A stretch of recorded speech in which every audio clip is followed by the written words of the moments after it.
나랑 똑같이 생긴 사람이 왜 여기에 있는 거야? 그녀의 손이 떨리기 시작했습니다. 오랜 지인의 아들 결혼식에 하객으로 갔던 순영은 복도에서 우연히 마주친 신부의 얼굴을 보고 그 자리에 얼어붙었습니다. 갸름한 턱선, 살짝 올라간 눈꼬리. 30년 전 거울 속 자신의 얼굴이 눈앞에 서 있었습니다. 가슴이 찢어지듯 아팠습니다. 분명 처음 보는 사람인데 왜 눈물이 멈추지 않는 걸까요? 그리고 그 신부는 도대체 누구인 걸까요? 순영은 떨리는 손으로 축의금 봉투를 내밀었습니다. 접수대 앞에 잠깐 섰을 뿐인데 다리에 힘이 빠져 그 자리에 서 있기가 힘들었습니다. 하객석에 앉아야 하는데 발이 떨어지지 않았습니다. 마치 시간이 뒤로 감겨 30년 전에 자신이 웨딩드레스를 입고 서 있는 것 같았습니다. 순영은 억지로 미소를 지으며 자리를 찾아 앉았습니다. 하지만 방금 스쳐 지나간 그 얼굴이 머릿속에서 지워지지 않았습니다. 예식이 시작되었습니다. 웨딩 마치가 울리고 신부가 버진로드 위를 걸어 나왔습니다. 순영은 그 순간 숨이 막혔습니다.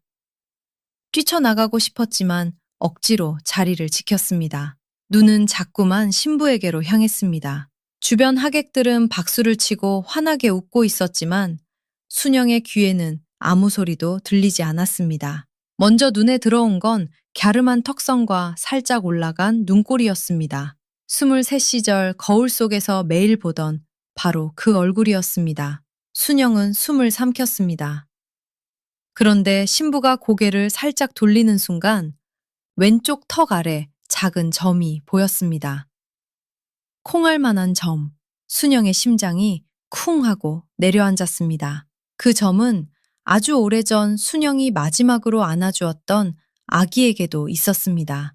기저귀를 갈아줄 때마다 손끝으로 만지작거리며 예쁘다고 말해주던 바로 그 점이었습니다. 순영은 자기 눈을 의심했습니다. 혹시 내가 잘못 본 건 아닐까? 그때 신부가 주례 앞에 서면서 입술을 살짝 깨물었습니다. 긴장하면 입술을 깨무는 버릇. 순영 자신도 평생을 함께한 똑같은 버릇이 있었습니다. 순영은 자기도 모르게 입술을 깨물고 있었습니다.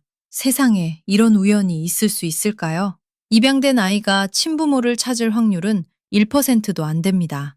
그런데 지금 순영의 눈앞에서 30년 전 보내버린 아기의 흔적들이 하나씩 겹쳐지고 있었습니다. 얼굴, 점, 버릇. 하나하나가 우연이라고 하기엔 너무 정확했습니다. 예식이 끝나자마자 순영은 자리에서 벌떡 일어났습니다. 평정심을 유지하려 했지만 소용이 없었습니다. 화장실로 뛰어들어가 문을 잠그고 거울 앞에 섰습니다. 거울 속 자기 얼굴을 바라보는 순간 참았던 눈물이 한꺼번에 쏟아졌습니다. 입을 틀어 막았지만 울음소리가 새어나왔습니다. 뒤따라온 친구 명자가 화장실 문을 두드렸습니다. 순영아, 왜 그래? 무슨 일이야? 순영은 흐르는 눈물을 손등으로 닦고 수돗물로 얼굴을 적셨습니다. 거울 속 빨개진 눈을 보며 애써 목소리를 가다듬었습니다. 아무것도 아니야. 결혼식 보니까 괜히 옛날 생각이 나서 그래. 명자는 고개를 갸웃하면서도 더 묻지 않았습니다. 순영은 명자의 어깨에 손을 얹고 화장실을 나왔지만 발걸음이 천근만근이었습니다. 순영은 그 신부의 이름을 알 수 없었습니다. 하지만 가슴속에서 자꾸만 한 이름이 떠올랐습니다. 30년 전, 순영은 23살이었습니다. 1995년, 순영은 23살 새댁이었습니다. 남편 민수는 외곽의 작은 공장에서 일했고 월급은 빠듯했지만 갓 돌이 지난 딸 다인이와 셋이서 단칸방에 모여 살았습니다. 살림은 쪼들렸어도 방 한쪽에 깔린 이불 위에서 다인이가 까르르 웃으면 그것만으로 충분했습니다. 그해 겨울 공장에서 사고가 났습니다. 순영은 쪽잠을 자다 새벽에 걸려온 전화 한 통에 온 세상이 무너졌습니다. 남편이 세상을 떠났다는 말에 순영은 다인이를 안은 채 그 자리에 주저앉아 울었습니다. 장례를 치르고 돌아온 빈방에서 순영은 한참을 멍하니 앉아 있었습니다. 23살 순영에게 남은 건 돌 지난 아이 하나와 밀린 월세뿐이었습니다. 1990년대 호러미의 87%가 경제적 이유로 입양을 선택했습니다. 당시에는 가정법원 허가 없이 친인척이나 중개인을 통해 아이를 보내는 일이 흔했습니다. 순영의 이야기도 그 숫자 안에 있었습니다. 순영은 어떻게든 버텨보려 했습니다. 새벽에 식당 설거지를 하고 낮에는 공장 포장 일을 나갔습니다. 하지만 아이를 맡길 곳이 없었습니다. 이웃에게 부탁하면 하루 이틀은 봐줘도 매일은 어려웠습니다. 다인이는 어린이집에 넣을 형편도 안 됐습니다. 설상가상으로 다인이는 자주 열이 올랐습니다. 얼굴이 벌겋게 달아오르고 몸이 뜨거워져 며칠씩 앓았습니다. 병원에 데려가야 하는 걸 순영도 알았습니다. 하지만 지갑을 열면 동전 몇 개가 전부였습니다. 1,000원이 없어서 약 한 번을 못 사 먹였어. 순영은 그 시절을 떠올릴 때마다 이 말을 했습니다. 1,000원. 지금은 자판기 커피 한 잔도 못 사는 돈이지만 그때 순영에게는 가지고 싶어도 가질 수 없는 돈이었습니다. 순영이 할 수 있는 건 뜨거운 이마에 젖은 수건을 올려주고 밤새 아이 곁을 지키는 것뿐이었습니다. 아이가 칭얼거리며 울 때마다 순영의 가슴은 칼로 베이는 것처럼 아팠습니다. 시어머니가 찾아온 건 그 즈음이었습니다. 조심스럽게 이야기를 꺼냈습니다. 먼 친척 중에 형편이 넉넉한 집이 있는데 결혼한 지 오래됐어도 아이가 없어서 마음이 아프다고 했습니다. 아이를 데려가면 잘 키울 수 있을 거라고 했습니다. 제대로 먹이고 좋은 옷 입히고 아프면 바로 병원에 데려갈 수 있는 집이라고 했습니다. 순영은 처음에 고개를 세차게 저었습니다. 절대 안 된다고 했습니다. 내 아이를 남에게 보낼 수는 없다고 했습니다. 시어머니도 더 말을 잇지 못하고 돌아갔습니다. 하지만 그날 밤 다인이가 또 열이 올랐습니다. 이마가 불덩이처럼 뜨거웠습니다. 순영은 젖은 수건을 갈아가며 밤을 새웠습니다. 아이의 뜨거운 숨결이 순영의 손등에 닿을 때마다 마음이 무너져 내렸습니다. 네가 미워서가 아니야. 엄마가 너를 너무 사랑해서 그래. 너만은 제대로 먹이고 입히고 재우고 싶어서. 순영은 밤새 다인이를 품에 안고 울었습니다. 잠든 아이의 볼에 눈물이 떨어졌지만 다인이는 아무것도 모른 채 엄마 품에서 새근새근 잠들어 있었습니다. 작은 입에서 나오는 고른 숨소리가 순영의 귀에는 세상에서 가장 아프고도 사랑스러운 소리였습니다. 아이를 보내는 날이 왔습니다. 시어머니가 다인이를 안아 올리자 아이가 울음을 터뜨렸습니다. 작은 손이 순영의 옷자락을 꽉 움켜쥐고 놓지 않았습니다. 손가락 하나하나에 온 힘을 주고 매달리는 것 같았습니다. 시어머니가 아이의 손을 하나씩 떼어냈습니다. 순영은 뒤돌아섰습니다. 무릎이 꺾여 그 자리에 주저앉았습니다. 아이의 울음소리가 복도를 타고 울려 퍼졌습니다. 문이 닫히고 울음소리가 점점 멀어져 갔습니다. 순영은 닫힌 문을 바라보며 소리 없이 입을 벌렸지만 아무 말도 나오지 않았습니다. 그저 차가운 바닥 위에 주저앉은 채 한참을 움직이지 못했습니다. 그날 이후 순영은 다인이라는 이름을 입 밖으로 꺼내지 못했습니다. 30년 동안 단 한 번도. 그런데 같은 시각 서울의 한 아파트에서는 전혀 다른 풍경이 펼쳐지고 있었습니다. 혜진과 남편 상호는 결혼한 지 10년이 넘도록 아이가 없었습니다.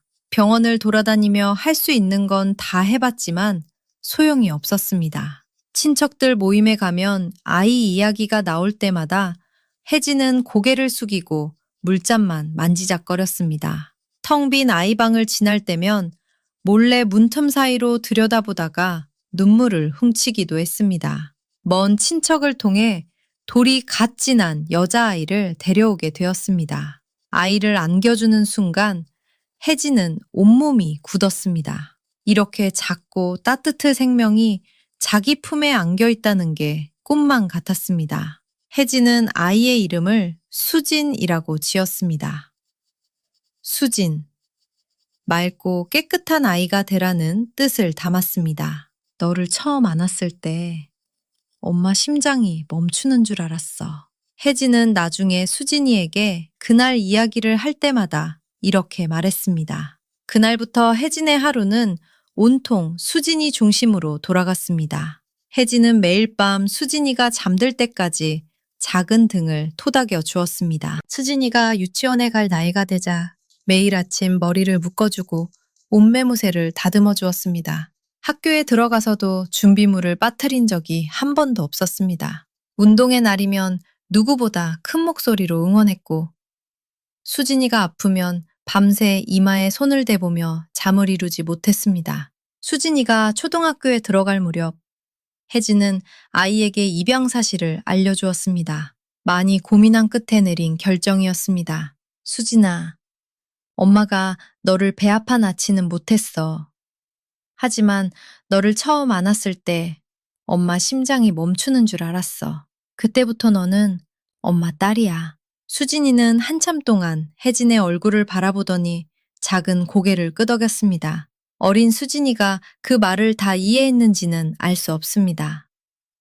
하지만 혜진이 수진이를 꼭 안아주었을 때 아이가 혜진의 목을 감싸 안은 것만은 분명했습니다.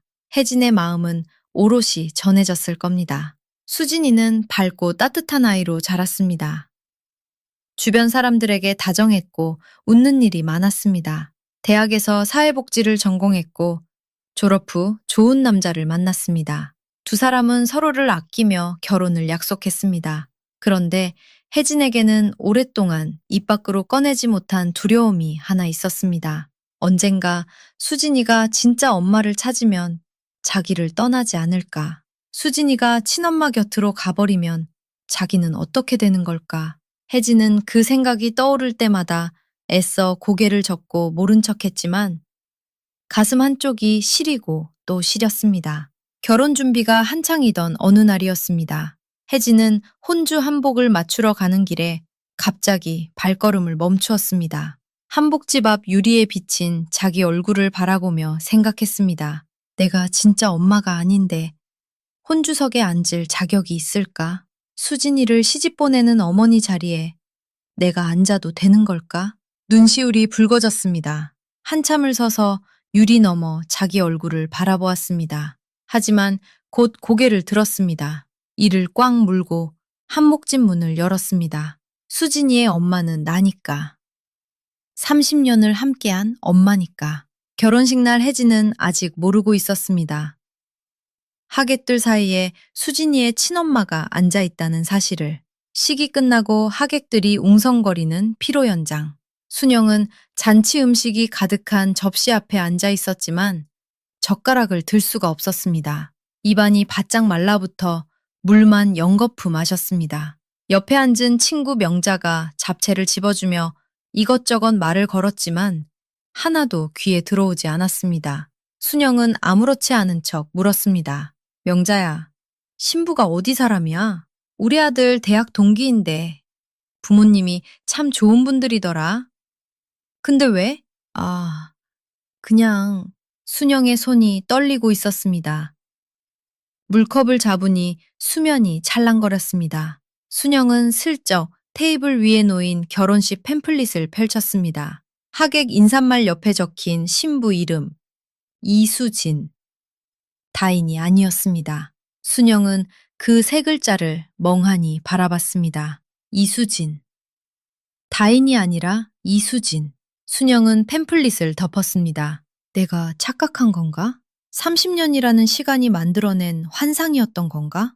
세상에 닮은 사람이 얼마든지 있을 수 있잖아. 하지만 마음 한쪽에서 자꾸 목소리가 들렸습니다. 그 턱 아래 점은 어떻게 설명할 건데? 입술을 깨무는 그 버릇은. 피로연 중간에 순영은 신부 측 혼주석에 인사를 하러 갔습니다. 신부의 어머니라는 혜진과 인사를 나누게 되었습니다. 혜진은 환하게 웃으며 하객들에게 감사를 전하고 있었습니다. 그때 혜진이 아무렇지 않게 말했습니다. 수진이는 오래전에 먼 친척분에게서 데려온 아이예요. 그래서 더 애틋하죠? 순영의 가슴이 쿵 내려앉았습니다. 먼 친척에게서 온 아이. 이름은 바뀌었지만 시기도 맞았습니다. 과거 한국에서는 비밀 입양이 기본이었습니다. 양부모와 친부모가 서로의 존재를 모르는 것이 당연했고, 아이의 이름이 바뀌는 것도 너무나 흔한 일이었죠. 그래서 순영은 다인의 행방을 알 수 없었고, 혜진은 친엄마가 누구인지 알 길이 없었던 겁니다. 순영은 더 이상 자리에 앉아 있을 수가 없었습니다. 축하한다는 말도 제대로 못하고 피로 연장을 빠져나왔습니다. 복도를 주차장으로 나갔습니다. 아무도 없는 구석에서 차 범퍼에 기대앉아 소리 없이 울었습니다. 양손으로 입을 틀어막아도 울음이 새어나왔습니다. 30년 동안 잠가두었던 무언가가 한꺼번에 터져 나오고 있었습니다. 그 아이가 잘 자랐구나. 예쁘게 컸구나. 좋은 사람을 만났구나. 그 생각만으로도 가슴이 찢어질 것 같았습니다. 순영은 집으로 돌아가는 길에 한 가지 결심을 합니다. 같은 날 밤이었습니다. 결혼식을 마치고 신혼집에 돌아온 수지는 웨딩드레스를 벗어 옷걸이에 걸고 거울 앞에 앉았습니다. 화장을 지우면서 하루를 떠올렸습니다. 행복한 하루였습니다. 사랑하는 사람과 약속을 했고 축복해주는 사람들로 가득했습니다. 그런데 자꾸 한 장면이 머릿속을 떠나지 않았습니다. 결혼식 복도에서 부딪힌 아주머니. 나를 보자마자 얼굴이 하얗게 변하더니 눈물이 그렁그렁 맺혔던 그 사람. 아무 말도 못하고 그냥 서 있었던 그 사람. 수지는 화장솜을 내려놓고 거울 속 자기 얼굴을 한참 들여다봤습니다. 그 아주머니는 나를 보고 왜 울었을까? 수지는 자신이 입양되었다는 사실을 알고 있었습니다. 어릴 때부터 엄마 혜진이 숨기지 않았으니까요. 가끔 밤에 잠이 오지 않으면 궁금했습니다. 진짜 엄마는 어떤 사람이었을까? 어떤 얼굴이었을까? 왜 나를 보냈을까? 나를 보내고 나서 울었을까? 하지만 그 질문을 입 밖으로 꺼낸 적은 없었습니다. 매일 밤 등을 토닥여주며 잠을 재워주던 엄마 혜진에게 차마 그 말을 할 수가 없었으니까요. 입양된 아이는 복잡한 감정을 안고 자랍니다. 버림받았다는 느낌과 사랑받고 있다는 느낌이 동시에 존재합니다. 어디서 왔는지 알고 싶은 마음과 지금 이대로가 좋다는 마음이 매일 싸웁니다. 수진도 마찬가지였습니다. 버림받았다는 생각이 아주 안 들었다면 거짓말이에요. 어릴 때는 왜 나만 친엄마가 없는지 원망도 했어요. 친구들이 엄마 닮았다는 말을 들을 때면 괜히 눈물이 났어요. 하지만 혜진이 매일 밤 등을 토닥여주던 손길이 떠올랐습니다. 학교 준비물을 단 한 번도 빠뜨리지 않았던 꼼꼼함이 떠올랐습니다. 운동회 날 누구보다 크게 이름을 불러주던 목소리가 떠올랐습니다. 그런 것들이 원망보다 항상 더 컸습니다. 엄마는 나를 한 번도 친딸이 아닌 것처럼 대한 적이 없었어요. 찾고 싶다는 마음과 찾으면 안 된다는 마음, 내가 어디서 왔는지 알고 싶은 마음과 지금의 엄마가 상처받을까 두려운 마음, 그 두 가지 사이에서 수지는 늘 입을 다물었습니다. 그래서 복도에서 만난 그 아주머니의 눈물이 더 오래 남았는지도 모릅니다. 이유를 알 수 없는 눈물이었기에 더 마음에 걸렸던 겁니다. 그리고 결혼 6개월 뒤 순영의 국밥집에 한 통의 전화가 걸려왔습니다. 결혼식이 끝나고 반년이 흘렀습니다. 어느 주말 오후 수지는 남편과 함께 결혼식 사진 앨범을 정리하고 있었습니다. 하객 단체 사진을 넘기다가 손이 멈췄습니다. 사진 구석에 한 여자가 서 있었습니다. 카메라를 보지 않고 신부 쪽만 바라보고 있었습니다. 눈가가 붉었습니다. 복도에서 마주쳤던 바로 그 아주머니였습니다. 수지는 한참 동안 그 사진을 들여다봤습니다. 그리고 그 사진을 들고 양모 혜진을 찾아갔습니다. 엄마, 이분 아세요? 결혼식 때 복도에서 마주쳤는데 나를 보고 울더라고. 혜진의 표정이 굳어졌습니다. 사진 속 여자의 얼굴을 한참 들여다봤습니다. 갸름한 턱선, 살짝 올라간 눈꼬리. 혜진은 말이 없었습니다. 오랜 침묵이 흐른 뒤 혜진이 천천히 입을 열었습니다. 수진아, 앉아봐. 엄마가 너한테 해줘야 할 이야기가 있어. 혜진은 안방 서랍장 깊숙한 곳에서 낡은 봉투 하나를 꺼냈습니다. 가장자리가 누렇게 바랜 봉투였습니다. 30년이라는 시간의 무게가 느껴졌습니다. 그 안에는 작은 쪽지가 한 장 들어 있었습니다. 네 친엄마가 너를 보내면서 겉옷사 작은 쪽지 하나를 넣어두셨단다. 엄마가 30년 동안 버리지 못하고 가지고 있었어. 수진이 떨리는 손으로 쪽지를 펼쳤습니다. 삐뚤빼뚤한 글씨가 눈물 자국 위에 번져 있었습니다. 이렇게 적혀 있었습니다. 다인아, 엄마가 미안해. 꼭 행복하렴. 다인. 수지는 그 이름을 소리내어 읽었습니다. 처음 듣는 이름이었습니다. 하지만 가슴 어딘가에서 묵직한 것이 치밀어 올랐습니다. 이게 내 처음 이름이었구나. 이 이름을 부르던 사람이 있었구나. 그 사람이 이 글씨를 썼구나. 혜진이 수진의 손을 꼭 잡았습니다. 그리고 30년 동안 한 번도 하지 못했던 말을 꺼냈습니다. 수진아, 그분을 만나보렴. 엄마는 괜찮아. 언젠가 수진이가 친엄마를 찾으면 나를 떠나지 않을까. 30년 동안 그 두려움을 안고 살았던 혜진이었습니다. 그 한마디를 꺼내기까지 얼마나 많은 밤을 뜬 눈으로 지새웠을까요? 하지만 혜진은 알고 있었습니다. 수진에게 진짜 필요한 것이 무엇인지를. 수진은 수소문 끝에 순영의 국밥집을 찾아냈습니다. 어느 평일 오후였습니다. 점심 손님이 빠져나간 한산한 시간. 국밥집 유리문이 열리고 젊은 여자가 한 명 들어섰습니다. 카운터 뒤에서 앞치마를 두른 채 그릇을 닦고 있던 순영이 고개를 들었습니다. 두 사람의 눈이 마주쳤습니다. 순영은 한눈에 알아봤습니다. 결혼식장의 그 얼굴. 긴장한 듯 입술을 깨무는 그 모습. 손에 들고 있던 그릇이 미끄러져 쨍그랑 소리를 냈습니다. 순영은 입을 열려 했지만 말이 나오지 않았습니다. 목이 꽉 막힌 것처럼 아무 소리도 나오지 않았습니다. 눈물만 볼을 타고 흘러내렸습니다. 수진이 먼저 말했습니다. 떨리는 목소리였습니다. 혹시 다인이라는 이름을 아세요? 순영의 무릎이 꺾였습니다. 카운터를 짚고 있던 손에서 힘이 빠져 그 자리에 주저앉았습니다. 30년 동안 입 밖으로 한 번도 꺼내지 못했던 이름이 목구멍을 타고 올라왔습니다. 다인아. 30년 동안 가슴에 묻어두었던 이름이 처음으로 공기를 만나는 순간이었습니다. 그로부터 1년이 흘렀습니다. 순영의 국밥집 한쪽 구석에 전에는 없던 작은 아기 의자가 놓여 있습니다.